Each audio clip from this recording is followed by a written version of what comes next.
Four principles for validating interpretations. There are some general principles that you can refer to that will either confirm an interpretation or steer you away from one that is unsound. We will review four of them. First, choose an interpretation that shows you something you didn't know. Opt for the interpretation that teaches you something new, rather than one that seems to confirm your ingrained opinions and prejudices. Remember, the main function of a dream is to communicate something to you that you don't know, that you are unaware of, that lives in the unconscious. Your dream will not waste your time by telling you what you already know and understand. Therefore, you should choose the interpretation that challenges your existing ideas rather than one that merely repeats what you already think you know. There is one exception to this rule. Sometimes your dreams will send you the same basic message over and over again. But you either won't understand or won't put it into practice. In that case, the dream may seem to repeat something you already know. But if so, you had better begin to question why the dream has to keep repeating the message. If dreams only served to affirm our pre-existing opinions and assumptions, they would not contribute to our psychological growth at all. Assume that a dream has come to challenge you, help you grow, wake you up to what you need to learn and where you need to change, and adjust your interpretations accordingly. Second, avoid the interpretation that inflates your ego or is self-congratulatory. Dreams often function as reporters. When you have made inner changes, straightened out your inner values, or made some advance on the path of maturity or individual development, they report back to you. You have a right to feel pleased when good things like these are reported to you. However, dreams never report these things in a way that invites egoistical satisfaction. If you find yourself writing an interpretation of your dream that has you preening your feathers and congratulating yourself on how wonderful you are, how high above other mortals, then your interpretation is not accurate. Dreams don't give us those kinds of signals, and they don't invite us into ego inflations. Dreams are aimed at the unfinished business of your life, showing that you need to face what you need to face next, what you need to learn next. In the inner life, we never reach the point at which we can stop learning and start resting on our laurels.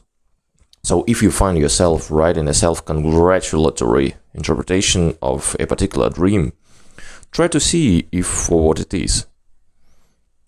Understand that it can be a very accurate reflection of your dream, and search further. 3. Avoid interpretations that shift responsibility away from yourself. There is a strong temptation to use dreams to blame other people for the things that are going on in our lives. For example, if you hadn't been feuding with someone at your job, and that person appears in your dream, it is all too convenient to say, "Good, my dream proves that I've been right all along." The other person is wrong, and the whole conflict is his fault, not mine. This kind of interpretation is not only self-serving, it is usually completely inaccurate. Your dreams are not concerned with pointing out the faults of other people, or where other people need to change. You can leave that to the other person's dreams and the other person's own unconscious. You can leave that to God.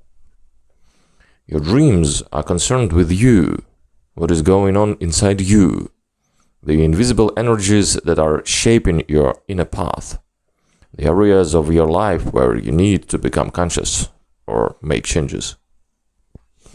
In your dream, comments on an external situation, it will focus on the contribution of your attitudes and unconscious behavior patterns.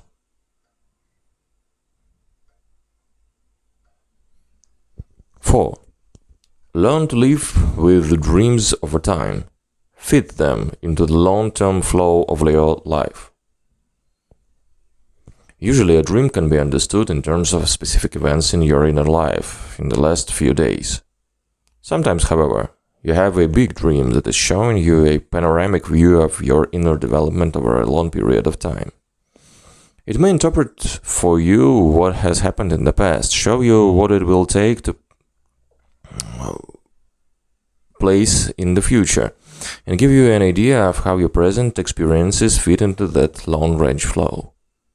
Sometimes it is hard to make a cut-and-dry interpretation of these dreams, because their full meaning only becomes clear with the passage of time. We have to learn to live with dreams like these, and return to them regularly. As time goes by, our understanding decreases. We see events in our lives and suddenly realize that they fit exactly into the long-range developments that the dream spoke of. Such dreams are revealed as blueprints for inner growth, and we learn with time to see how our lives match the blueprint. If, after all your work, you can honestly choose one definitive interpretation of your dream, then consent to live with it for a while. Be willing to live with the ambiguity of your dream just as we sometimes have to live with the ambiguity of life. You can legitimately say, it may mean this or it may mean that. It may go this way or it may go another way. Only time will tell. Such dreams come from the frontiers of your consciousness. They are joined in some way to the future, the seeds of which are contained already in you now. Give yourself time and experience. Keep interacting with the symbols. Return to the dreams from time to time and all will come clear.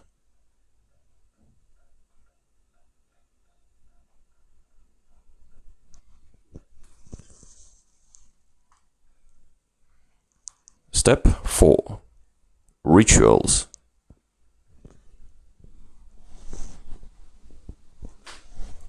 By the time you reach this fourth step, you have made an interpretation. You have done your best to understand the dream with your mind. Now it is time to do something physical. This step is very important because it helps you to integrate your dream experience into your conscious waking life. For some people, this is a difficult stage of the dream work. When I ask, what are you going to do about your dream? They draw a blank.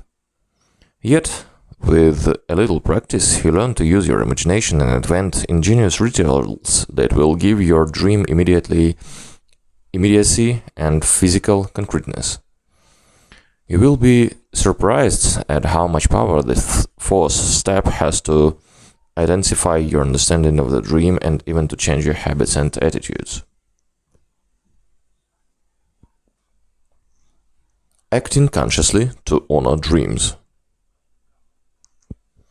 This step requires a physical act that will affirm the message of the dream. It could be a practical act. As a result of your dream, you may feel that you need to start paying your bills on time or straightening out a relationship that has become confused. Or it may be a symbolic act, a ritual that brings home the meaning of the dream in a powerful way.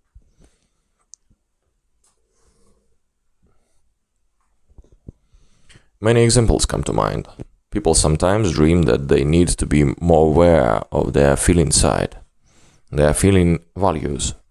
For such a dream, you could make a ritual of spending one evening doing something that has a deep value, that feels important and uplifting, but for which you never have time. Or do some small, subtle thing to Show your affection to someone you care about. Small things work best. For example, dropping by for a small visit or sending a card. Any physical ritual will serve if it affirms the message of your dream. If your dream tells you that you spend too much time on work, that you need more physical relaxation, you could make a ritual of taking yourself to the beach or some rural place, going for a long walk, focusing your eyes on the colors of earth and sky, reconnecting to the physical world. Even small acts like these have the power to make your dream concrete and to begin its integration into your conscious life. One of the best rituals that I remember was done by a young college student who was analyzing with me. He dreamed that he was out in a shopping center on Saturday night. He went from place to place and everything went badly for him. He found junk food that made him sick, superficial acquaintances, things to buy that left him unsatisfied. He worked hard on the first 3 steps of his dream work. His interpretation was that the dream referred to his Saturday night syndrome. This consisted of going out with the guys, drinking a lot, eating unhealthy food, getting into adventures and acquaintanceships that felt empty afterwards. He decided in light of his dream that this kind of socializing or recreation was not healthy for him. It represented a set of values and a way of life that didn't belong to him. I asked him, "What did you do about your dream? What was your 4th step?" He decided that the essence of the dream was captured in the phrase junk food. In his dream, he experienced the junk food of human relationship and collectivity. Like junk food, it gave him no nourishment in his inner life, his feeling of life, or even in human relatedness. So he created this ritual for his dream. He went to a hamburger stand and bought the biggest deluxe cheeseburger and an order of French fries. He got a shovel and took the junk food to his backyard. He dug a hole and buried the cheeseburger and fries with high, solemn ceremony. He did this as a symbolic act of renunciation. He ritually affirmed his intention to give up the superficial and destructive involvements that the dream had called to his attention.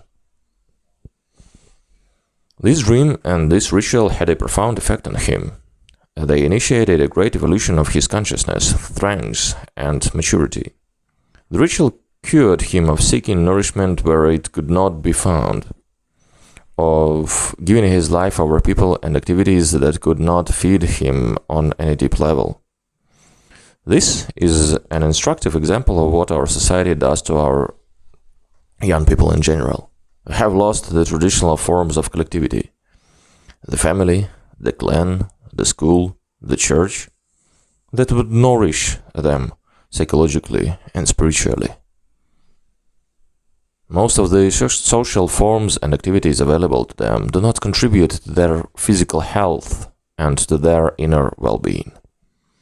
This general situation is well symbolized by the dream image of young people milling around a shopping center, aimlessly searching for something to do, some place to go, a meaning or a connectedness that can be found there. There is nothing inherently wrong with shopping centers. It is the shopping center mentality shown in this young man's dream that is the crux of the problem.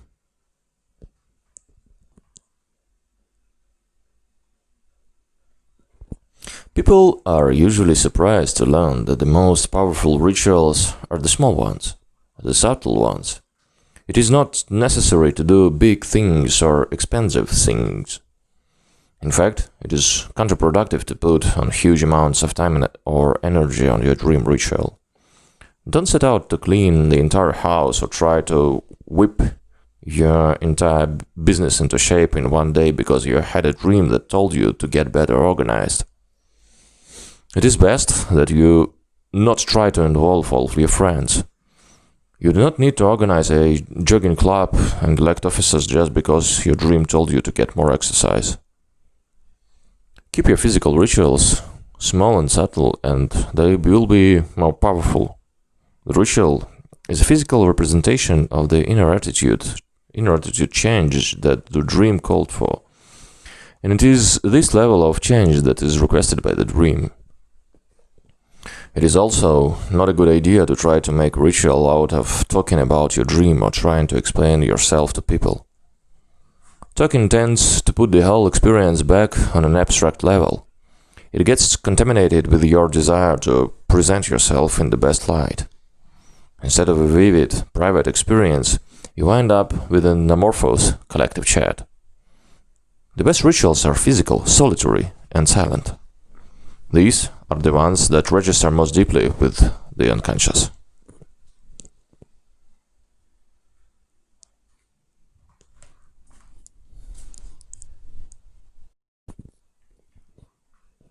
Using the body. Doing a physical act has a magical effect on dream work. It takes your understanding of the dream of the purely abstract level and gives it an immediate and concrete reality. It is a way of putting your dream into the here and now of your physical life. Ritual and ceremony in general are ways of using small, symbolic acts that set up a connection between the conscious mind and the unconscious. Rituals provide a way of taking principles from the unconscious and impressing them vividly on the conscious mind.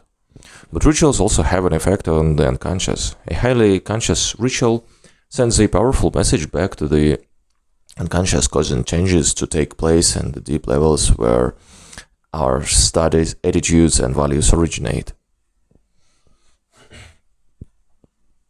Once you have understood the meaning of your dream with your conscious mind, it is necessary to transplant your awareness and consciousness back into the deeper levels of the unconscious.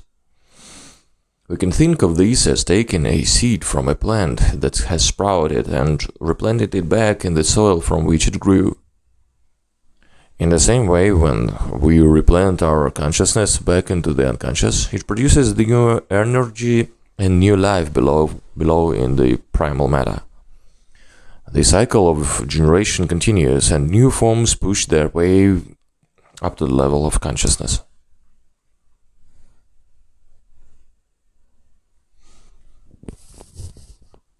Many years ago, when I was studying at the Jung Institute in Zurich, the famous Tony Wolff, a colleague of Jung, was still working with patients there as an analyst.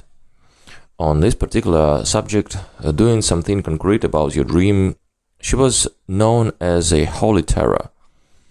She met her patients at the door, and before they could even get into a chair, she would demand, "And what did you do about the dream for last week?" Patients who had done something specific, something concrete and physical, were safe from the wrath to come. But if they hemmed and hawed, said they had thought about it a little, had talked with someone about it, or some such vague thing, she would turn them around and steer them back through the door. As the door was slamming behind them, she would say, "Come back when you mean business." That was the way it was with her, and everyone knew it. You either work or you fled. Tony Wolff's idea was that dreams exist in modern people too much as airy thoughts, too much as abstractions in the head. One has to notify the rest of one's body that one has dreamed. She said, people can analyze for 20 years and nothing below the neck is aware that anything is going on. You have to do something about it. Do something with your muscles.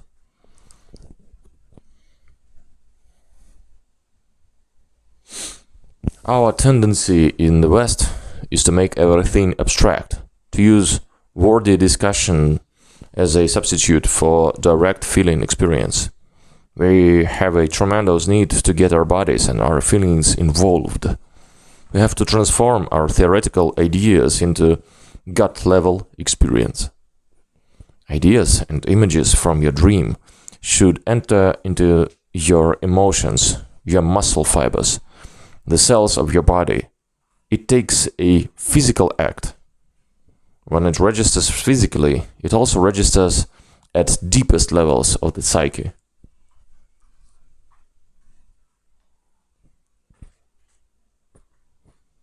Rediscovering the power of ritual.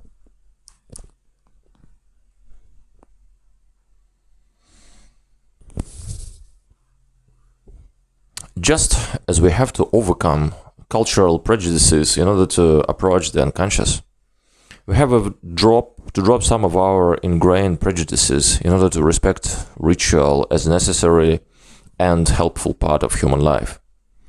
Some of us automatically accept the idea that rituals are no more than remnants of a superstitious past or outdated religious beliefs.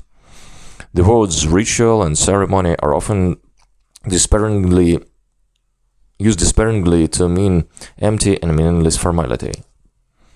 In recent years, however, many people have become interested in shamanism and in the ritual of Native Americans and other tribal cultures. We have begun to rediscover ritual and natural human tool for connecting to our inner selves, focusing on refining our religious insight and consolidating psychological energy. We are beginning to learn that we have impoverished ourselves by giving up what our tribal ancestors had a part of their daily spiritual lives. Jung anticipated this new awareness decades ago when he demonstrated that ritual and ceremony are important adventures of the unconscious. Ritual is a mean of approaching the inner world that the human race evolved early in its history. The use of ritual goes back to the earliest dawn of time among our prehistoric ancestors. Ritual is one of our facilities we have, like dreaming, that enable us to set up a flow of communication between the conscious mind and the unconscious.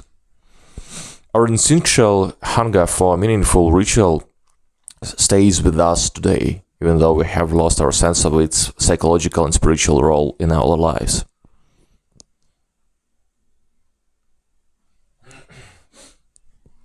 One of the meanings of word ceremony, in its original Latin form, was awe. A ceremony was a way of behaving when one felt a sense of awe, stood in awe. All the set formality around religious ceremony is an indication of the reverence and awe that people felt at one time regarding the object of the ceremony. It is natural for human beings to show reverence through formality, to use highly ritualized symbolic acts as a way to carefully approach the inner world. How does this apply to dreams? When you have begun to experience your dreams, you sense that there is an enormous power and intelligence behind them. You feel that your dreams are revealing layers of your soul, so that you never knew, touching on themes that are so important that your whole sense of life and its meaning begins to be rearranged. It is then that we need to know about ritual and its role in human life. Our religious lives are reawakened, we find ourselves facing the divine world, and we need ritual just as separately as did the ancients before us. We need to make rituals in order to touch those dream energies and evolve them, while at the same time maintaining our equilibrium in daily life. We need to express our awe and elation and gratitude, and sometimes our terror. For all this, ritual is the channel that our instincts provide us. In this, we are not different from our primordial ancestors.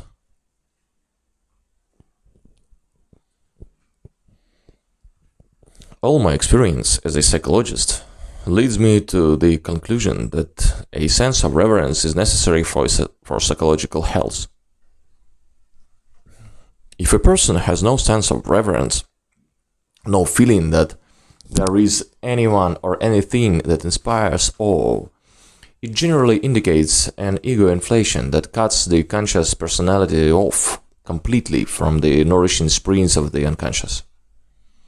It is ironic, then, that so much of our modern culture is aimed at eradicating all reverence, all respect for the high truth and qualities that inspire a feeling of awe and worship in the human soul. Ritual, in its true form, is one of the most meaningful channels for our awe and sense of worship. This is why ritual came spontaneously into being among humans in all parts of the earth. This is why modern people who are deprived of meaningful ritual feel a chronic sense of emptiness. They are denied contact with the great archetype that nourish our soul life.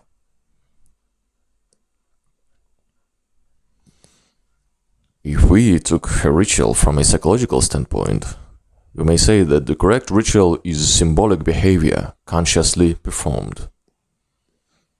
Different persons will have different language to express what is symbolized by the ritual acts, but the highest form of ritual has this characteristic.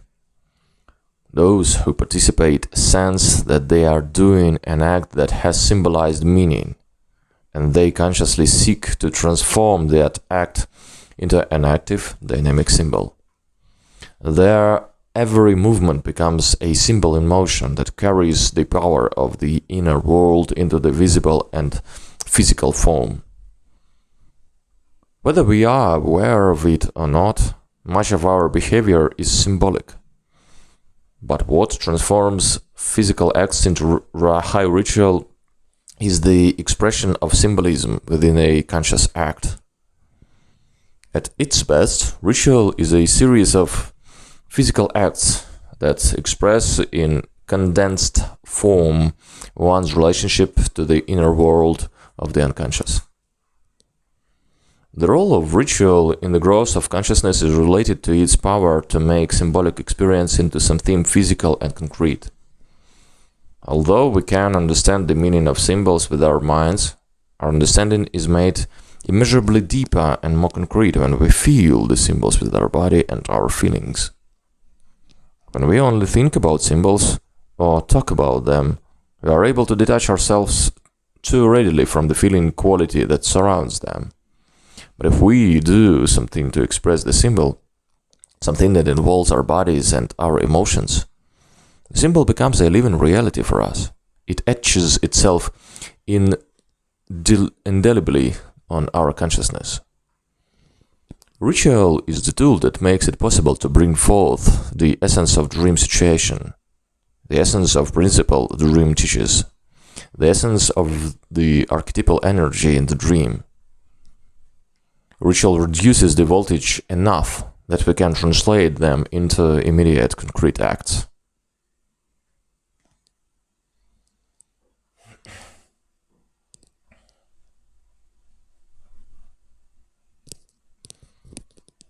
Without thinking about it in psychological terms, ancient and primitive cultures have always understood instinctively that ritual had a true function in their psychic lives. They understood ritual as a set of formal acts that brought them into an immediate contact with the gods. Ritual served many purposes. It allowed them to show respect and reverence to the great powers. It permitted them to touch the power. The power did not overwhelm them or possess them, because the exchange was contained within the safe limits of ritual. Like the burning bush that protected Moses' eyes from the sight of Jehovah, the animal forms of Zeus that shielded Semele from his horrible power, until she was so foolish as to demand to see him in his full godhead and was incinerated. The ritual protects the fragile ego consciousness of individual and tribe from the raw power of the unconscious. When ancient and primitive cultures spoke of going to the gods in their rituals, it meant in their archaic language that they approached the great and terrible archetypes of the collective unconscious. In our time, it is still the fashion to think of all this as naive and superstitious. But other cultures had a great advantage over us. They at least recognized the existence of the psychic realm, however they spoke of it, and learned to approach it through ritual and dream. By contrast, the modern people have mostly given up the language of religion. But few of us have found any other language for approaching the realm of the soul. And the terrible byproduct of this is that we have forgotten its existence. In this respect, we are worse off than our so-called primitive ancestors. When we are learning to pay attention to our dream and our inner world in the perfect time, is the perfect time for us to rediscover the marvelous human faculty for ritual. There are no set rituals established for us, nothing that is prescribed by formula or tradition. Instead, each of us must go into our own imaginations and literally dream the ritual that will serve no honor, a particular dream. Each ritual must be custom-made out of the raw material of your own inner self. It flows out of the same inner place that produced your dream, your associations and your interpretation. All inner work becomes much less threatening when we begin to see that every expression of the unconscious, whether dream, imagination, vision, or ritual, proceeds from the same reservoir deep within, and everything, therefore, works together.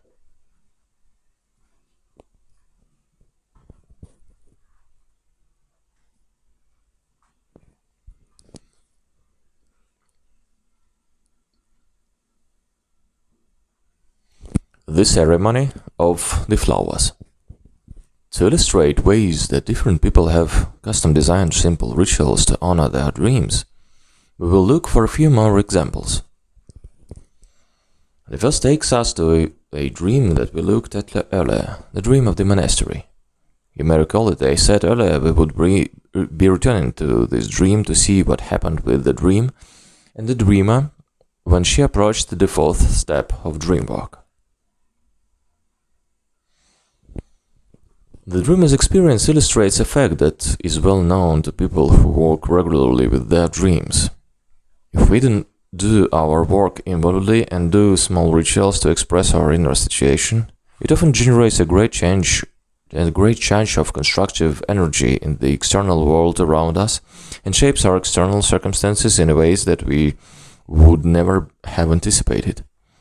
This is part of the evidence we have for existence in the collective unconscious. We find that the unconscious connects us to the other people and to our entire environment. Therefore, when we focus a great deal of energy within the inner world, a parallel energy often arises in the people or situations around us. In this way, we can do healing through the inner work that we never could have done through external means. Here again is the dream of the monastery. In the monastery. I'm in a monastic cloister, in a room or cell attached to the chapel. I am separated from the people and the rest of the chapel by the grille. Mass begins. I participate alone in my cell. I sit with crossed legs, Zazen style, by holding my rosary. I hear the murmurs of the responses through the grille. The voices are tranquil. I close my eyes and I too receive communion, although no one and nothing physical enters my cell. The mass finishes. I become aware of flowers blooming in the side of my chamber. I feel a deep serenity.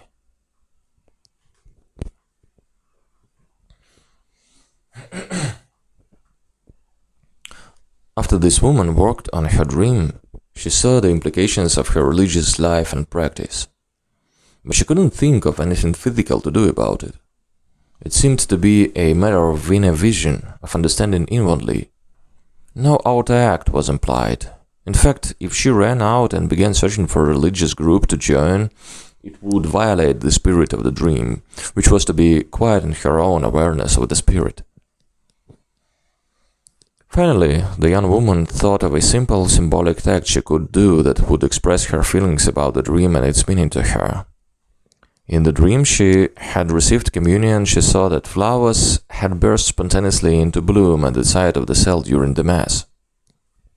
She went and gathered flowers like those in the dream. She drove to the ocean with the flowers and made a solemn ceremony of going to the edge of the sea and casting flowers into the waves. She did this as a physical yet symbolic act of giving the gift she had received back to the Mother Earth, back to the feminine sea of the unconscious. She felt at the time that this was too little, that she should think of something grander to do in honor of such a wonderful dream. But it was all she could think of, so she did it. She felt immensely grateful to the dream, and this was an act of gratitude toward God and toward the inner feminine. Leaving the ocean, she drove quietly back to her house and found that a friend had come to visit while she was at the beach. A friend whom she did not see very often. Together they took a short drive around the neighborhood. Then several things occurred in rapid succession that seemed like coincidences, yet could not be. First, as they drove, she discovered that there was a monastery in her neighborhood, just a few blocks from her home. She was startled, for inwardly she had been in a monastery all night and all morning. Her friend was one of the few lay people who had permissions to enter the cloister, and she even had a key for the gate. Her friend suggested that they stop and visit the chapel and greet the nuns. When our dreamer walked into the monastery chapel, she felt as though she had walked back into her dream. The chapel, which she had never seen before, was identical to the chapel in her dream. Every detail was the same. She settled down by herself in the chapel to meditate in zazen posture, and all the meanings, feelings, and intense serenity of the dream experience flowed through her again.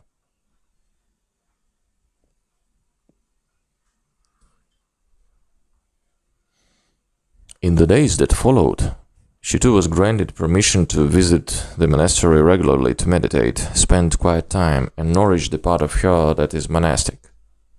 The dream of the monastery became an external, physical reality as well as an inner reality in the land of dreaming. The inner flow and the outer flow became parallel energy systems, moving in tandem.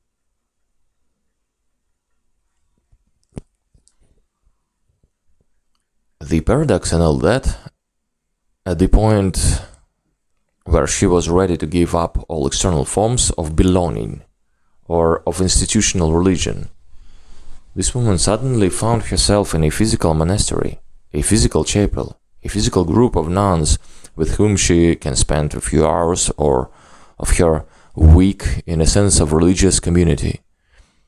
And none of this contradicts the inner monastery, the inner life of the spirit shown in her dream that is beyond the external and collective religious forms. As you can see, the ritual that the dreamer did for her great dream did not seem very dramatic to her. But her ceremony of the flowers was exactly appropriate to the simple and powerful symbol in the dream. It generated a connection between the inner world of the dream and the outer physical world, facilitated in the synchronous events later in the days, and tied the two sides of her reality together. If we learn to live this way, we find that all our dreams manifest both inwardly and outwardly. It is only our awareness that prevents us from seeing the subtle connections. Our rituals and ceremonies can help us to see where the inner world and the physical world meet, and where they reflect each other as a move in a parallel fields of energy.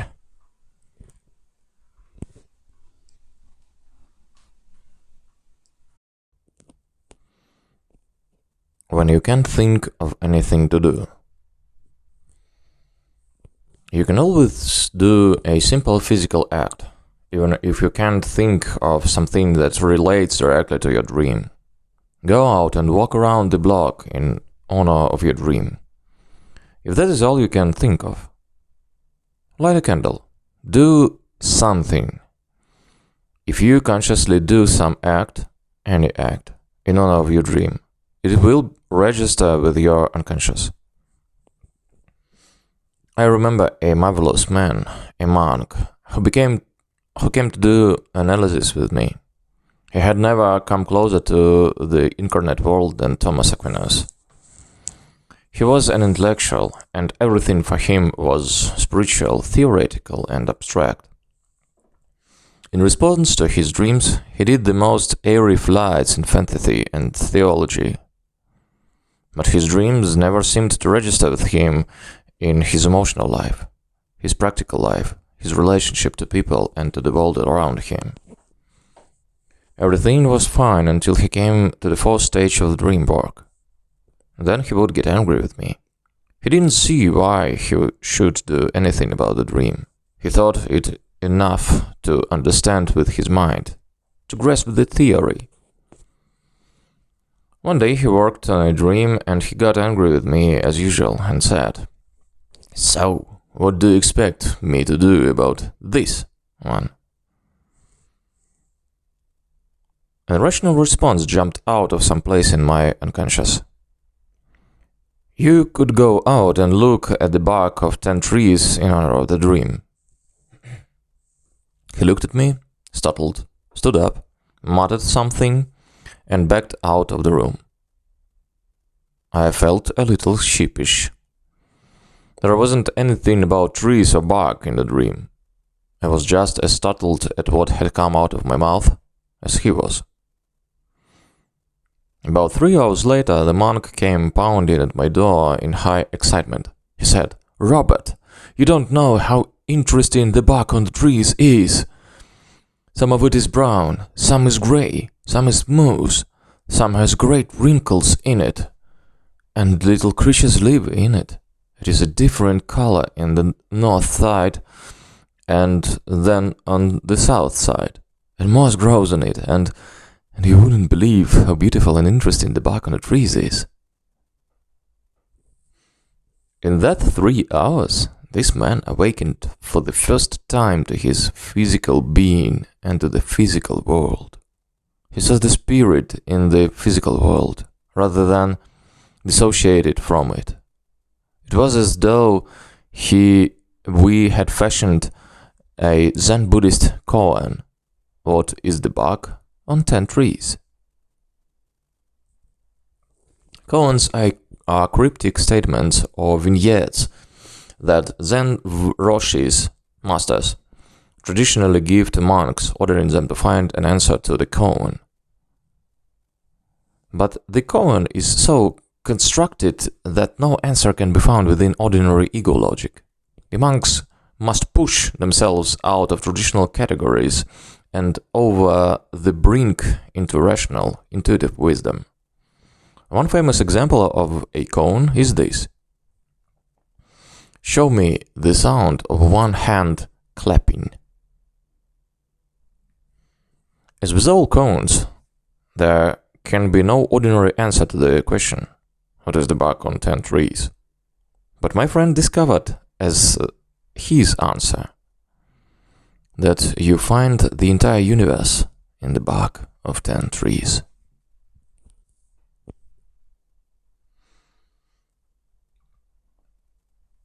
Using common sense.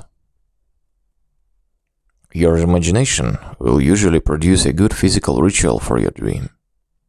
You should go to your imagination for help on this. As we learned, imagination and dreams come from the same source, and they are consonant. But not everything in your imagination produces and what it produces should be acted out externally. You still have to use your head. The Hindu saint Sri Aurobindo once said, "Why is it that when people begin to relinquish the world, the first thing they relinquish is common sense? You may feel as you confront the new and magical world of dreams that you are giving up your old narrow world. But don't give up on common sense. Don't give up on courtesy or respect toward the people around you. This fourth step of the dream work, this physical ritual, is a very powerful tool that can affect your life profoundly if it is used constructively. But if you use it in a silly or irresponsible way, it can cause you and other people a lot of grief. Think twice before you do things that are too dramatic or confrontational, that will involve other people and their feelings. You should avoid doing things in response to your dreams that will get you unnecessarily into trouble. You should not get into destructive confrontations with people. Don't use your dream as a license to act out. Sometimes the dream will remind us of a conflict with another person, or it may galvanize some longing in us to break free from it all. Don't give up the restraints of society, responsibility or commitment. In those situations, you should be careful not to overreact, not to start rearranging your world and your relationships without giving it some long and careful thought. You can do a lot of damage if you go off half-cocked. Once I had a patient who was in graduate school. He was irritated with his roommate, a close friend, because his roommate was irresponsible. One night, my patient dreamed that he gave his roommate an angry lecture and it ended in a fistfight.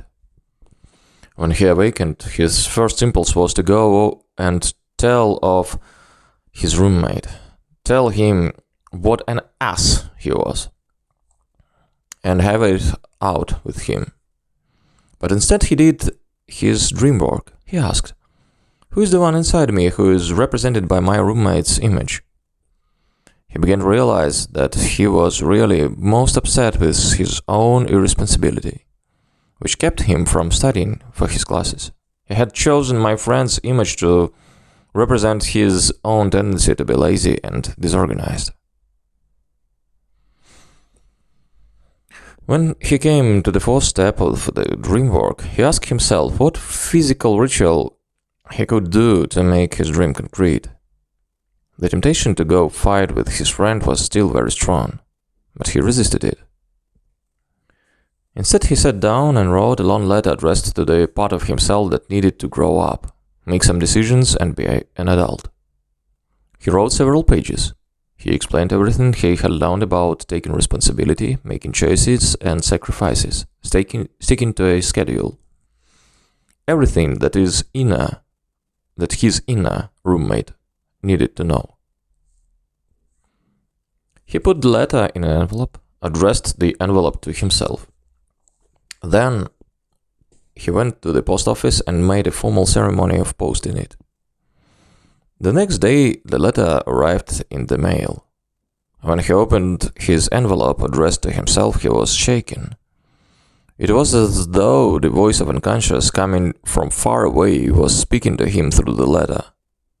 For weeks after that, he wrote a letter to himself every few days and mailed it to himself. With each letter, he received the message and the implications of his dream burned themselves more deeply into his consciousness. It permanently altered his view of his life. This example illustrates our principle.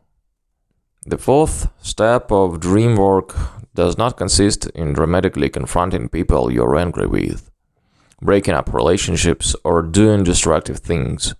It does not consist of trying to straighten things out with a lot of talk. That leads nowhere. It should be a physical ritual that affirms your own personal responsibility for your dream and for the issue it portrays. If you do have unfinished business with some external person, you will be able to approach it in a constructive and non-combative way after you have done your dream work, done your private ritual, taken responsibility for your share of the confusion.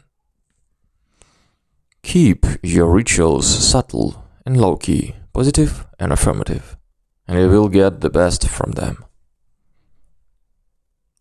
Ritual is one of the most powerful tools for making a synthesis between the polarities of human reality. It is not that ties our two halves together.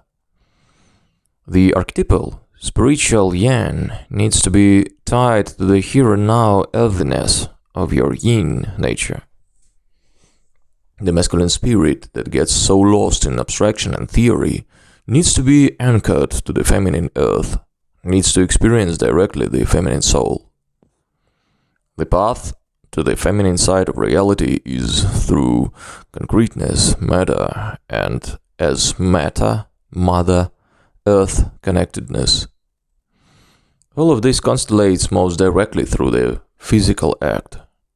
The world you see in your dream is the inner world that exists outside time and space. Some of its energy and its messages must be incarnated into this human world out the here and now. You must find its way into your daily life, for its truth is lost unless you leave it.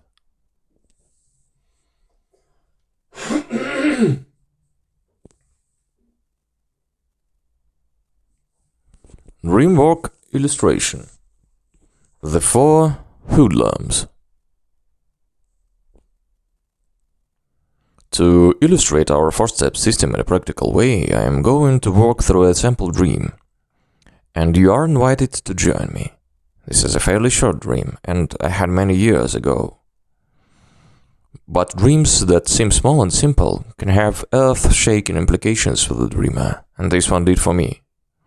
This dream also illustrates how archetypal references can be used in combination with purely personal associations to produce a sense of the dream message. Here is my dream. The dream of four hoodlums. I am in my hometown, Portland, Oregon. I am walking on Williams Avenue, the street I used to walk down to get to grammar school. This is my old neighborhood, just as it was in the days of my childhood. I walk past the Japanese greengrocers on the corner, and the store is still there. It seems that I am visiting the old neighborhood. I feel that I am my present age, but I have been transported back to that place as it once was. I walk past a vacant lot. I feel that there is something lurking there. I have a sudden intuition that I will be robbed. I stop and I take my wallet out of my hip pocket and remove the cash. I see that I have $40. I slip the cash into my left shirt pocket over my chest and put the wallet back into my hip pocket. Four young hoodlums jump out of the shrubbery and surround me. I know that this is the robbery I intuited. I see it useless to run. There are four of them. They are younger and stronger than I. They are street people and can easily overpower me. They search me carefully, starting at my shoes and working upward. When they reach my hip pockets, they find my wallet, but no money, so they keep searching. When they get to my shirt pocket on the left side, they find the $40. But by that time they have spent so much time with me, and there has been so much physical touching that they know me. In a sense, we have become acquainted, become friends. They stay talking with me in a friendly way, but they don't take my money, because now we are friends. And you don't take your friends' money. I feel absurdly happy to have these hoodlums as friends and like them very much.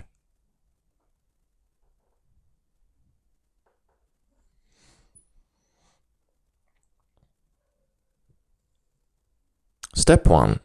Making the associations. As we go through the dream, I'm going to use two formats to illustrate the ways that you can lay out your associations on paper. The first format is very concise and abbreviated. As you see below, I put the symbol in the left margin, and then write down in the most abbreviated form whatever associations come out of my mind in response to the symbol. The second format is a more conversational way of talking to yourself on paper about your associations. I will also use the second format as a uniform commentary for the reader, explaining how I came up with some of my associations. You may either you may use either of these formats, or use the wheel and spokes method of diagramming what we learned earlier. As you read through this material, you will notice that I usually have a lot of associations with every image, and only a few of those associations really turn out to click or fit in the final interpretation. In fact, you might find yourself getting impatient with all the meandering, page after page, through associations that don't turn out to be applicable to the end. I have deliberately left all these associations so that you can see what a person actually has to go through in order to try out all the different associations. Find the ones that click, feed them to inner parts of the self, and finally weld everything together into an interpretation. It took me a couple of weeks of returning to this dream and coming up with associations before it all started to fall into place. But it was worth it. The dream altered my conception of who I am and changed the course of my life.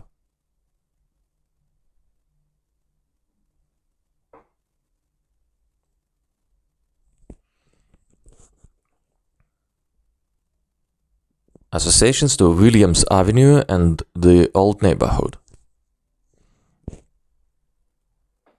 Time of childhood before waking up to conflict, Garden of Eden. Streets. First place, child aware of people congregating. Collectivity. Beginning of collective existence. Nostalgia. Williams Avenue represents to me that time of life when I was a child, before I woke up and became aware of the divisions and conflicts inherent in life. Childhood is that neighborhood with its old wooden houses was simply a happy time. Williams Avenue is for me the street, the archetypal street that formed my whole feeling of streets and places where people live and congregate, where there are businesses, little hubs of civilizations, and a human collective existence. I was in the Garden of Eden in that neighborhood. It was before I woke up to ethical conflicts, right and wrong, before I learned there was betrayal and hatred in the world. It is my preconscious Garden of Eden. Associations to Japanese greengrocer. People of another culture, culture with ritual, ceremony, grace, delicacy, lady in kimono, courtesy, basket of lilacs, rice cakes, Zen Buddhism, India, feeling and relatedness, relationship outside of projection, casualness, sentimentality. The first thing that comes to mind is that was my first experience of meeting people of another culture, and they fascinated me. I became aware of the first time of the differences in people, aware of a way of doing things that was ritualized, graceful, delicate. I remember that a relative arrived from Japan dressed in kimono. There was bowing and exchanging of courtesies while I looked on. Struck with the beauty of formalities, the courtesy and respect of old-fashioned Japanese people knew how to show, something I'd never seen in middle-class Portland among my own Anglo tribe. The Japanese family brought out a little bit of sense of courtesy and formality in my own family. Each year, my grandmother sent a basket of lilacs to them, and a day later, a package of delicate rice cakes was always delivered to our house as a return gift. The world that the Japanese green saucer opened up in me is a vision that I have been trying instinctively to augment ever since. It was the beginning of the impulse that led me to travel to Japan and India. I associated with my spontaneous interest in Zen Buddhism, Eastern philosophy, Hindu culture. The Japanese family constellated a sense in me of something high, noble, and beautiful that was outside of my cultural experience. Years later, I understood that traditional Eastern people also represented to me a capacity of warmth and relatedness that is not the same as getting personal in the shallow, casual, artificial, backslapping way that so many Americans use as a substitute for genuine feeling and relatedness. In Japanese culture, especially the Zen culture, represents at its best a true respect for the inner world, for religious experience, and for beauty. All these associations come to mind from this one symbol. The vacant lot associations. Undeveloped equals primitive. Wild place in middle of city. Bounded by streets equals limits, boundaries from culture, but no form in vacant lot, uncivilized. Outside reach of law. Piece of wilderness.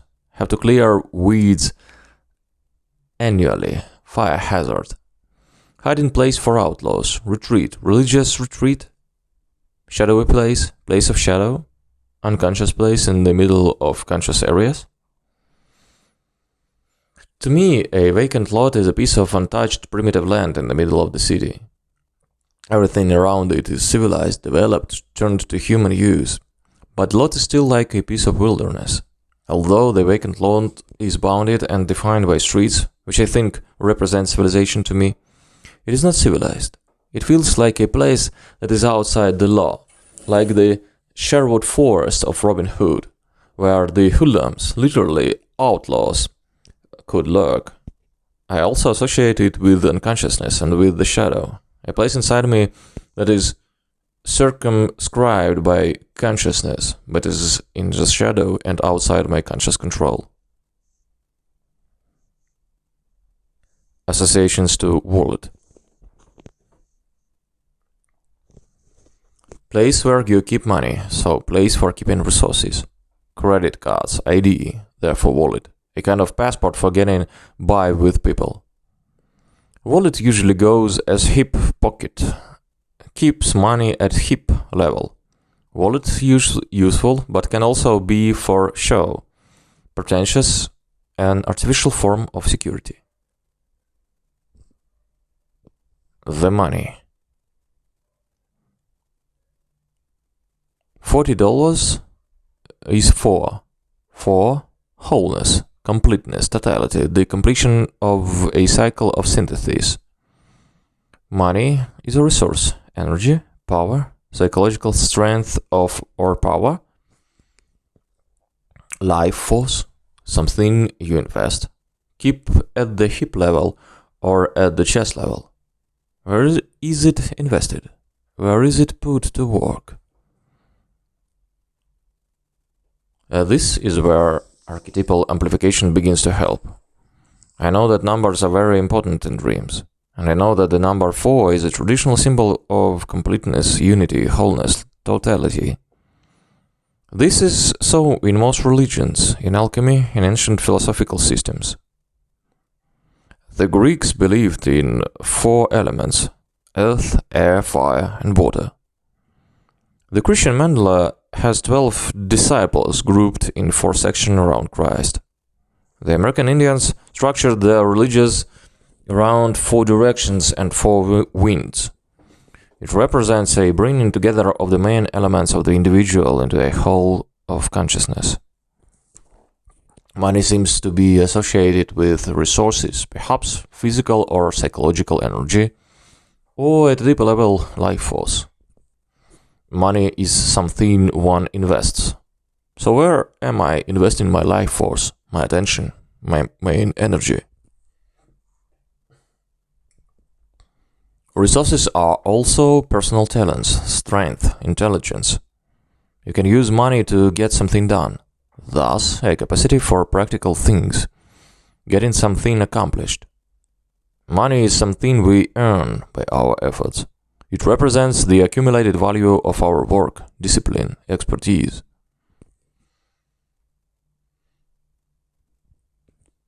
Associations to the hip pocket. One of the chakras, centers of consciousness, is close to hips. The visceral, emotional side of the personality, center that controls visceral energies. To be hip, opium user. Origin of hippie, originally into drug scene. Also hip, to be into the scene. Hip to what is going on. Hip to the jive. I learned that the phrase to be hip came from the old opium subculture, where to be on your hip meant to lie in an opium trance. When psychedelic drugs and marijuana became popular among the beat generation, people who were into such things were hip. From this came the slang hippie. What are my associations? Most of hippie life to me represents a pretense of going into life of love and spirituality, while actually being irresponsible and dependent. It is a way of staying in the negative side of the mother complex. Another association, shooting from the hip. In Kundalini Yoga, there is a chakra located in the region of the hips, a center of consciousness. I think it controls the visceral energies, which in yogic symbolism mean the raw emotions and raw instinctual animal energies. After one has developed that center of consciousness, the consciousness has to be moved up in the higher chakras in the body. So moving my money away from the hip up to the chest level could mean in moving my focus of my life away from visceral or hip level. The other association that clicks for me is the idea of being hip in the sense of with it or into the scene. I can think of examples of my investing my energy in trying to be in with a group of people or connected so that I would feel part of the scene. Associations to left shirt pocket over chest. Over heart level, heart values, feeling function, Anahata chakra in Kundalini, invest energy at heart level, feeling relationships to people. This dream was like a mystery story that slowly unfolded for me. At first I could not make any association to the left shirt pocket. I sensed that the movement of the $40 up to the pocket was somehow the crucial point of the dream, the one that produced all the rest of the events. But I could not, for the life of me, find an association that really clicked for me. I don't know how long it was, days, perhaps weeks, that I tried all sorts of crazy associations. Then it occurred to me that the pocket was over the heart, or at the level of the heart. If the pants pocket could be called the hip pocket, this shirt pocket could as well be called the heart pocket. That opened up a floor of associations. Heart values are feeling values. The heart level is the feeling level. In Jung's model, the feeling function is not connected with emotions, as some people assume. Feelings and emotions are distinct energy systems in the psyche. When people feel, they are actually assigning value. If you feel love towards another person, you are assigning the highest value to that person, affirming the person's worth, value. When you feel that something is beautiful, you are again assigning a value or recognizing a value in that thing. Therefore, the feeling function could better be called the valuing function. It is the function in the psyche that has the job of recognizing values in people, things, and ideas, and distinguishing what is high value from what has low value. It is your feeling function that tells you whether certain people are good for you, nourishing for you, in a feeling sense, or poisonous for you. If your feeling function is working consciously, it tells you what is right for you and what would be destructive for you. Once I saw that the shirt pocket corresponded to the heart level, further associations with Kundalini Yoga were opened up. The Anahata chakra also is located at the level of the heart. This center of consciousness is reputed to generate and control the refined feelings, the powers of love, refined discrimination in feeling matters, appreciation of beauty, spiritual feeling, unselfish love, and relatedness toward other people. This chakra generates the feelings about what is good, true, noble, or beautiful. Kundalini makes the same distinction between feelings and emotions, apparently for the raw primitive emotions, that which makes one an emotional or volatile person, are associated with the lower chakra, while only the more refined and rational feelings proceed to the Anahata chakra. Associations to the hoodlums. Outlaws, people outside law, something outside the established order of the conscious mind or my ego world, outside what society has decreed, shadows, saboteurs. Because they steal money, therefore steal my energy, power, resources. 4 hoodlums, affinity with the fourness of $40. 4. Completeness, unity, wholeness. Wholeness comes through the hoodlum side of my psyche. They steal my energy unless I put it in the heart level. Gan equals gain upon me. As you can see, my mind is already trying to skip to the second step of the dream work. I am spontaneously thinking about what part of my interior self these hoodlums are. I associate them with the shadow, because they seem to live within the ego's general field of consciousness. That is the civilized town, but they live in a shadowy, unconscious, vacant lot, outside my consciousness of control. They are unconscious, apparently repressed parts of my masculine side that are trying to be assimilated into the conscious ego or make a synthesis with it. Since they are outlaws, this means to me that they are outside the control of my ego's established world, outside of my established attitudes or my self-image, my concept of myself. There are 4. This tells me that, paradoxically, although they are hoodlums and muggers, they represent wholeness for me. That means I have to bring them into my conscious life in order to complete the self and to be a total individual. I associate the robbery with a basic psychological principle. If you repress a part of yourself and keep it out of your conscious life, it turns into a robber and starts stealing your time and energy by creating a neurosis. This is the way of trying to force its way into your life. It sabotages you and prevents you from functioning as you want to. The robbery can take the form of physical symptoms, illness, neurosis, anxiety, or even bad luck that seems to gang up on you, just as the 4 hoodlums do the dream. I associate the overpowering of my ego in the dream with the fact that the archetypes of the unconscious generally have more power than the ego. If my ego refuses to make a synthesis with the unconscious contents, the unconscious has the power to bring my ego life to a standstill. I am brought to a halt with the dream, and if the situation were not mended in a positive way, later I would experience that halt in my practical life. Associations to search for the money. Physical contact in dreams means communication between parts of psyche. Communication between polarities, conscious and unconscious, ego hoodlums, ego shadow, synthesis in psyche starts as conflict, ends in friendship. Search for resources, finding money not as important as finding where I put it. Friends, associations to becoming friends. And in conflict, joining forces, joining pairs of opposites, respectable ego with primitive hoodlums. Synthesis with other parts of self, synthesis with shadow. Go over to shadow point of view. Communication begins in conflict, stealing, ends in synthesis or partnership.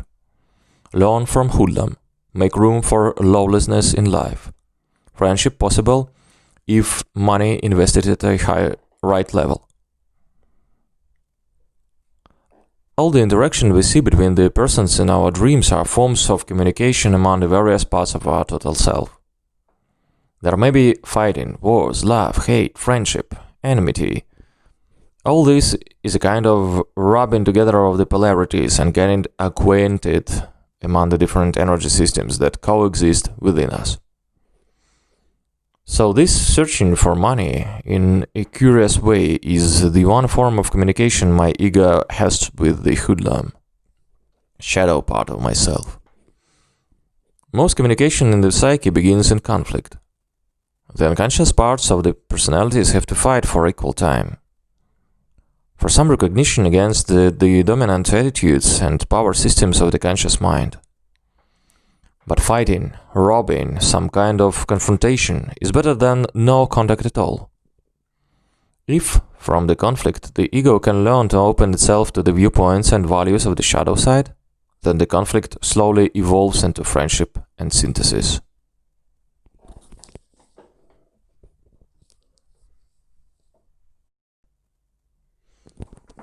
Step 2. Applying the dream images to specific parts of myself and dynamics in my inner life. Williams Avenue. I am trying now to find the part of myself and the actual dynamics going on inside myself that Williams Avenue represents. One association that clicked was the Garden of Eden. That is, it is the original unsplit childhood state in which one feels no division of the world. One feels completely unified with his parents, with family, the world around. There are no discordant issues to deal with, no conflicts. Why would this come up in this dream? What goes on inside me that this fits into? When something of childhood comes up, that may be a sign that the dream is talking about the overall picture of one's life, the progression or development stages that have gone on since childhood up to the present. So I could look for a passage from one developmental stage to another. The clue here is the Japanese greengrocer. How do I contrast the quality of the Japanese family with the quality of Williams Avenue in general? If I look at these at stages and influences, it falls into place. Williams Avenue is my basic orientation to the world. As a child, in my white, middle-class, extroverted, sensation-oriented attitude. The foreign element in my own personality that was going to come into conflict inevitably with my childhood Anglo world is represented by the Japanese family on the corner. It is the introverted feeling side of me, the hard quality in me, a different set of values than my Anglo culture had. Dreams are said to have 4 stages of development, all of which must be present to make a complete dream. First, dramatis persona, persons and places.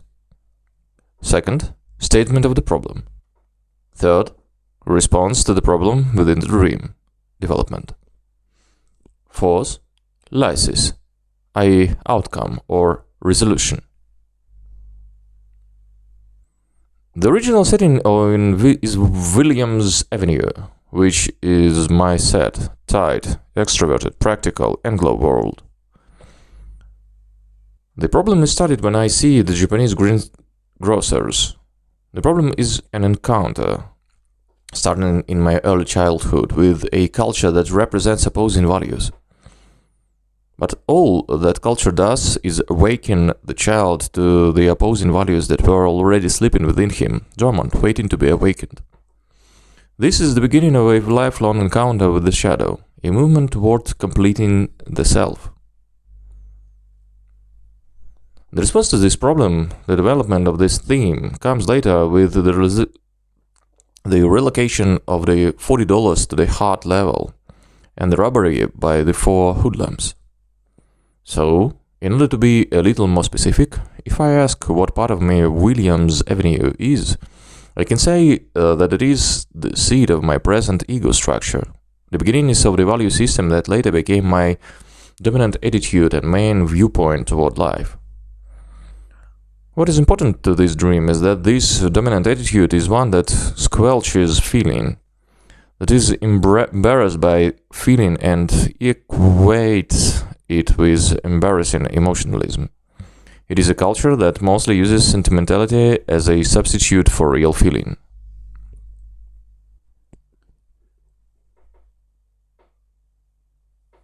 Expansion to the Japanese greengrocer. It is as though I have a separate little civilization lying inside me that is like the old-fashioned Zen Buddhist culture of Japan.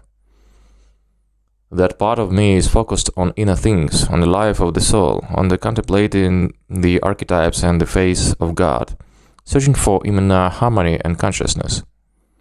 Even the external thing that my inner Japanese culture is concerned with, the beauty of a kimono, delicate formalities and courtesies in relationships, the graceful ways of showing respect and doing things, all are outward symbols of the harmony of the inner realm that one works for. They too refer me back to the divine world. They strike me as outward signs of an inner grace. The world I was born into on Williams Avenue taught me to be concerned mostly with outer things. Make a decent living, get the bills paid, get things done, get the house built and the garden planted, get along with the neighbors, and stay respectable in the eyes of the townsfolk. These qualities have their own value and relevance in life, but there is little room in the inner world in them. It is the Japanese part of me that is interested in medieval archetypal Christianity, in Zen, Hinduism, the great myths. It is the part of me that finds high, noble and beautiful qualities in other cultures and religions. But my main association is to the introverted feeling quality in me. It corresponds later in the dream to the heart level. It is a capacity for relationship that, at its best, does not get sentimental or personal in the sense of casual and artificial. It values loyalty and substance in relationship rather than effusive words or shows of motion that don't last. Expansion to vacant lot. This seems to be a place inside my psyche that is surrounded by my ego structure or conscious mind, city streets, but is a little piece of unconscious wilderness outside the control of my ego, where nature has its way and my shadow can hide out. Can I find anything specific in my life that seems to correspond to this place? I know that there are funny places in my personality, lapses and lacunae, where I am suddenly uncivilized without warning. It is as though I had suddenly reverted to the forest or jungle. They embarrass me and I try to control them, but often I am unsuccessful. I have been learning, however, that sometimes there are areas in me where there is more spontaneity, life, feeling, and natural humanness than anywhere else.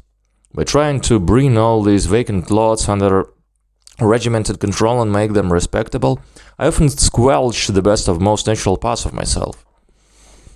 I try to wade into these areas of my personality periodically, much as the fire department comes and cleans out the dead grass to reduce the fire hazard, to a little bit of consciousness and civilization there.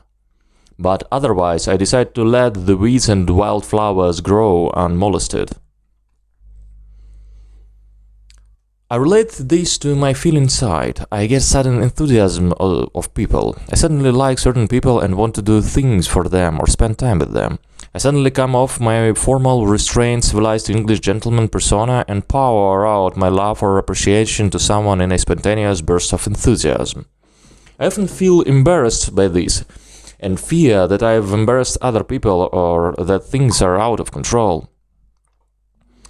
But this quality often reaches out of me and starts warm, good friendships. It has led me into deep, satisfying relationships with people in many different lands and cultures.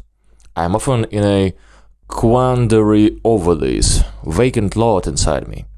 I keep thinking I should clean it up, develop it, get it under control, but then I conclude that it is better to let nature run it. Sometimes, in the areas of love and feeling, wild grasses and wildflowers are better than formal gardens. Expansion to wallet and the money. Based on my associations, I think the money refers to my inner resources, my main energy and life force. The dream is focused on the question of where I focus my energy and my life. Money is something you invest, so where do I invest the main strengths and resources, the main purpose and meaning of my life? In colloquial terms, where do I bet my money? Do I put my money where my mouth is?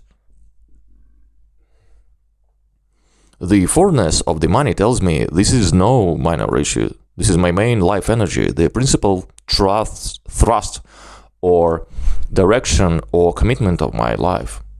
Where I put this dream money is symbolically the place where I invest my energy, my entire self, my life, my highest capacities. What values, what aspect of life am I committed to all of that too? Expansion on the hip pocket. I am connecting this image to several overlapping collective attitude systems or beliefs inside me. A basic, unconscious, assumed way of looking at things. First, it is an attitude of wanting to be hip in the sense of being included in what certain groups of people are doing, wanting to be in the part of the scene. Also, I associate it with the hippie pattern of talking about peace and love, when actually other motives are lurking behind the sentimental verbiage. All this adds up to a kind of collective imitation of deep feeling, but it is really a way of talking the language in order to feed with people or with a fad. So I think the movement of my money always from that level and up to the heart level tells me that I have to move the money away from collective expression of motion or sentimentality and invest myself in real feeling, relatedness to individuals and to the values that genuinely mean something to me. Expansion on short pocket over left side of chest. In the first step, two ideas clicked strongly for me. One is the heart and heart values. Second is the Anahata chakra in Kundalini Yoga. Either way, I am connecting all this to the feeling function inside me and the feeling life within. In step 1, I explained something of the feeling function and the difference between emotions and feelings. It took me a long time to come to the point where I associated this detail, the left short pocket, with the feeling side of myself. This is because I had never thought of myself as a feeling kind of person. I thought feeling types were highly emotional ones. I thought that since I am not given to displays of emotion and can't stand much sentimentality, I was not feeling type. That I was dominated by thinking or intuition. It was this association to the heart that made me look more closely and see that Jung did not mean emotional when he referenced it to a feeling type or a feeling function. This symbol forced me to look more closely at myself. I began to realize that the aspect of life that really motivates me, around which I involuntarily revolve my life, is the feeling side. The people who draw my love and whose magnificent quality I sense, and the values that capture my devotion and loyalty. It is these feeling relationships of valuing and sensing the value in people that energize my life and give it its center. That which moves me and inspires me most deeply in all of life is the beauty, nobility, and inner quality that I see in the human beings who come in contact with me. Until I had this dream, I had always tried to repress this stream of energy in me, downplay it, and keep it under wraps. In the family and the culture in which I grew up, feeling was not only openly displayed. It was considered embarrassing, untrustworthy, impractical. If you were moved too deeply by a symphony, you would be considered a little strange. If you showed too much affection, it made others uncomfortable. Anyone who made decisions from the heart rather than from cool practicality was considered suspect as undependable. To feel, to love intensely, to be intoxicated with the beauty of a person, something in nature, or a value, all this would be inappropriate and out of place in respectable society. In the aftermath of this dream and my interaction with this symbol, I discovered my typology and the laws that go with it. I find that I am an introverted feeling type, and the mainspring of my life is different than I had thought.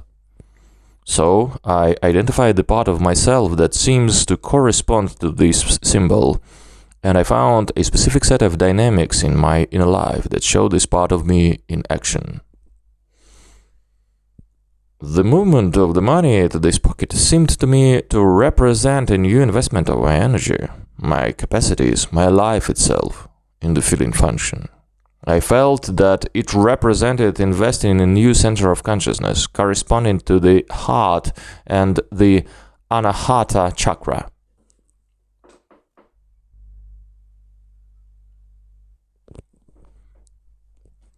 expansion on the hoollams. During the first step, I said that I associate the hoollams with my inner shadow, my alter ego, and that it is still unconscious and contains aspects of my personality that have yet to be integrated into my ego's point of view. I have to find specific aspects of my life in which I see this shadow at work. If I look at my dream again as a series of developmental stages, something comes clear. The hoodlum side seems to be reappearance of the other complication in my Williams Avenue background, the Japanese greengrocer. The problem is the appearance of an introverted feeling quality in my life, setting up a terrible conflict with my Anglo culture and training.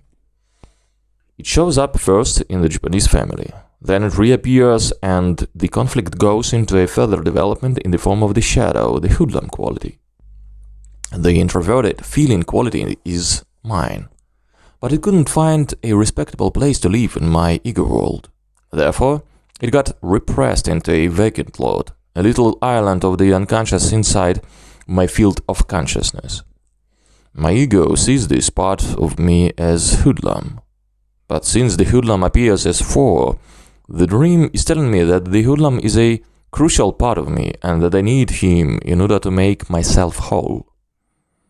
Another reason that these shadow parts of ourselves show up as hoodlums is that they are forced into a life of crime, so to speak, in order to survive in a world that is dominated by the ego and the ego's values.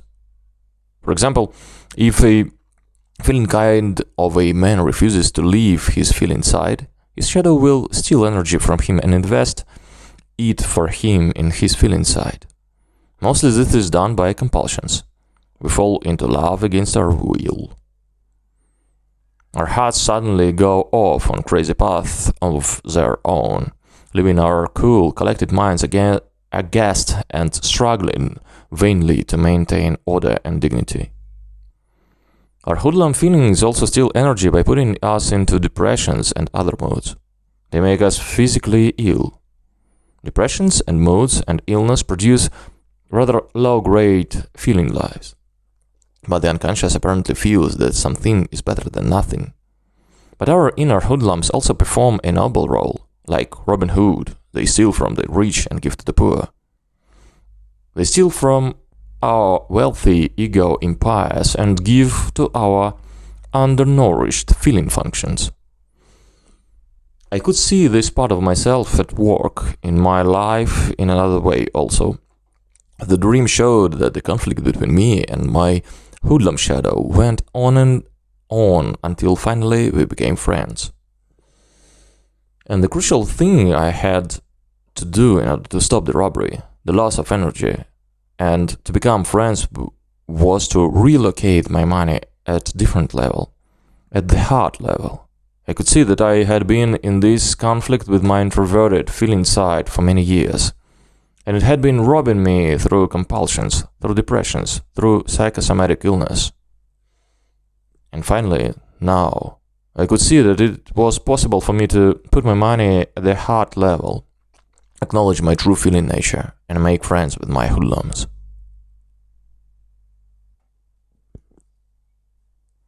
An interpretation. As you may have noticed, I got somewhat carried away during the second step of my dream work, and I wound up doing a lot of the actual interpretation, developing an overview of a dream, seeing the dream in developmental stages, trying to dream together that should actually be part of the interpretation stage. Sometimes it happens that way. You get halfway through the first step or the second step and something lights up inside you and you start trying the whole dream together. Fine. It doesn't really matter when the overall interpretation starts pouring out of you, as long as it gets done. As a result, my interpretation can perhaps be rather short and to the point. I can go directly to the question of what is the main overall meaning that this dream has for me and my life. Primarily, the dream shows me that I am someone different than I thought I was, and that I have the right as well as the duty to live in accord with who I really am. In the aftermath of the dream, I discovered that I am an introverted feeling type.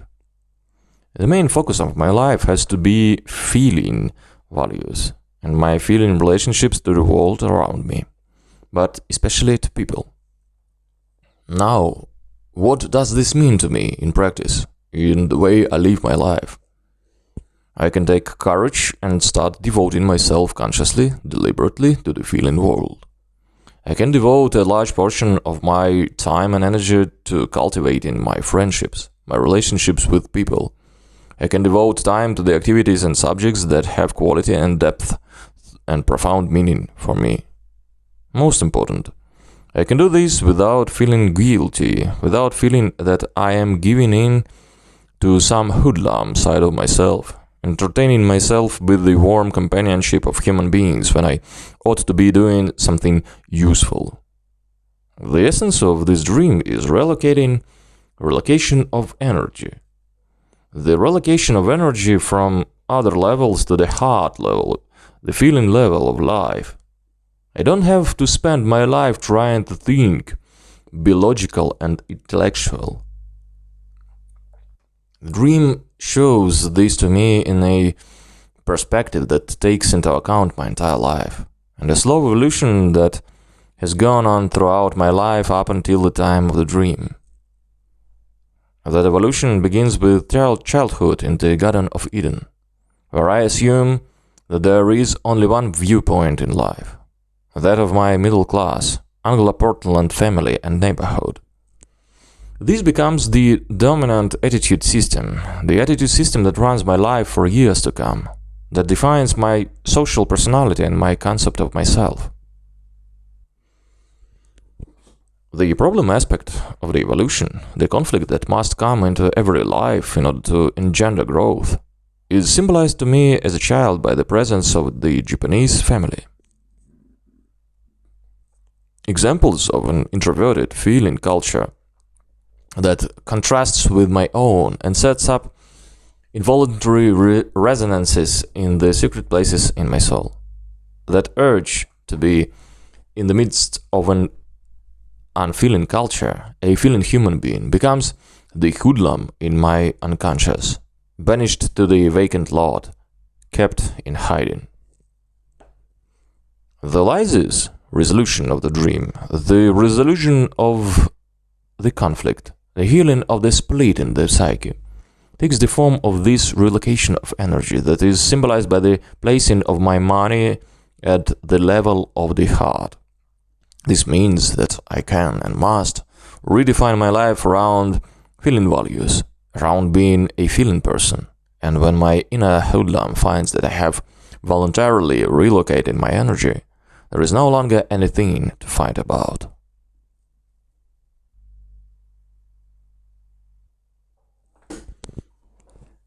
Epilogue. In the aftermath of my work on the dream of the four hoodlums, I was at a loss as to what to do as a ritual for my fourth step.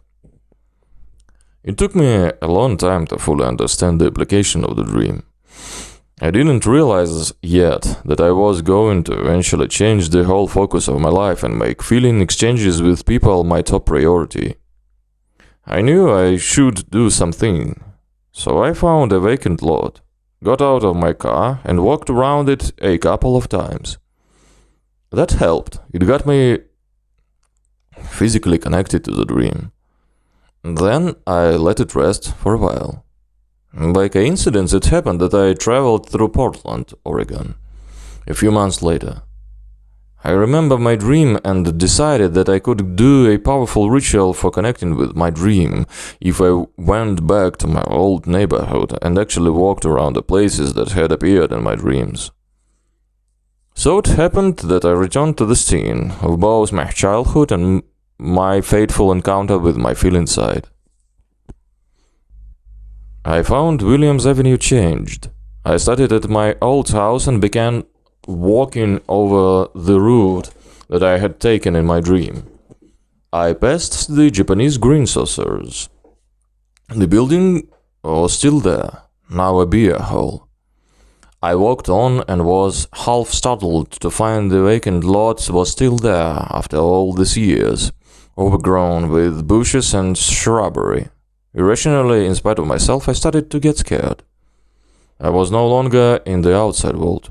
I was in my dream.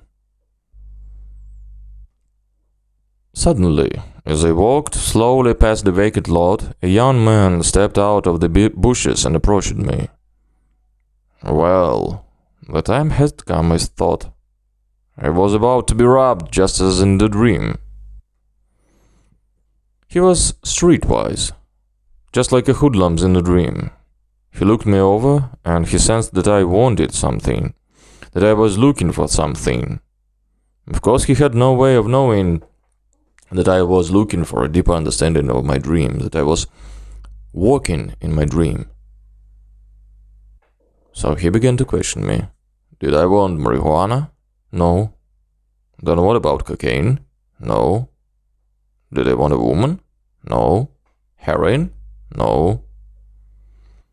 When he had exhausted his list of possibilities, he finally asked, well, then what do you want?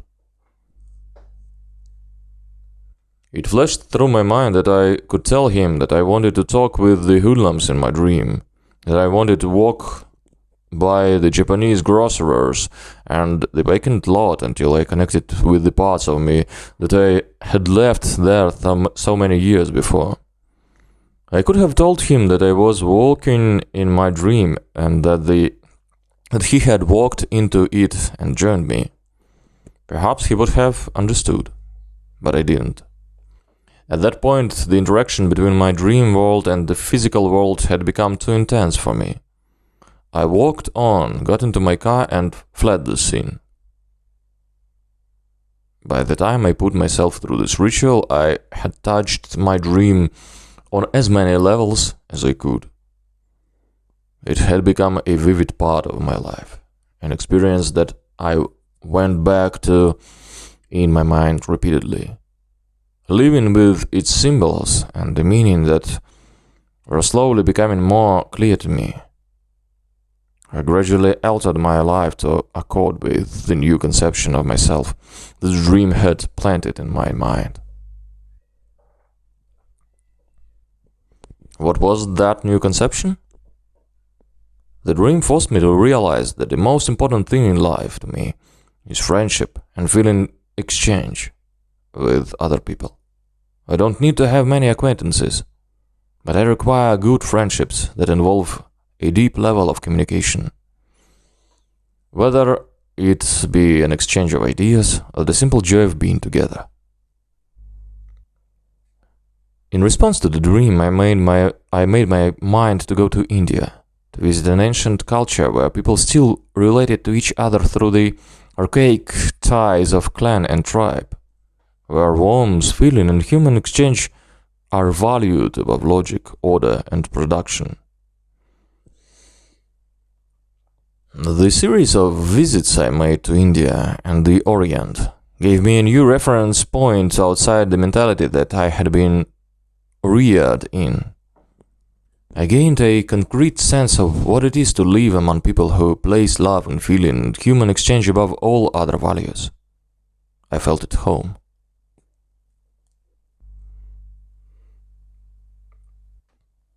Back in the United States, the effects of my dream on me continued. I began to pull out of the standard American way of life, with the goals, the excessive work schedule, the constant feeling of pressure and deadlines, money to be made and people to be impressed. It was a slow process.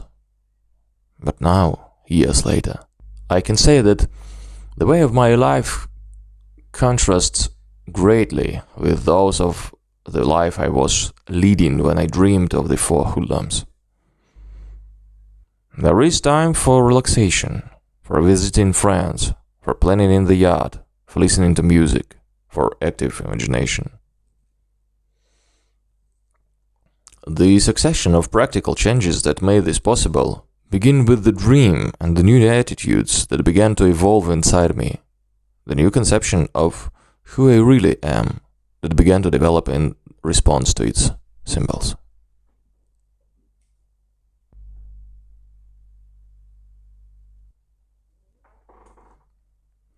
It is my hope that from the steps and the practical examples that we have explored together, you will find it easier to get started on your own dream walk and find the wisdom that awaits you in your own dreams.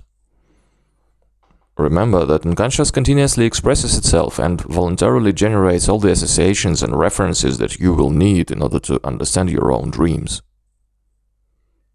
All that is required, essentially, is your work, your willingness to begin and to follow the steps. You may want to go beyond the bounds of this book and read more about the nature of dreams and of certain symbols, or more about the ideas of Jung. You will find several books listed in the bibliography that will help you. But basically, you will find that all that stands between you and understanding your dream is the act of writing down that first dream image. Then writing down the first association that leaps into your mind. From that first act, the crucial movement of the hand and the mind begins all the magical and amazing unfolding of the inner mysteries that your unconscious stands ready to accomplish.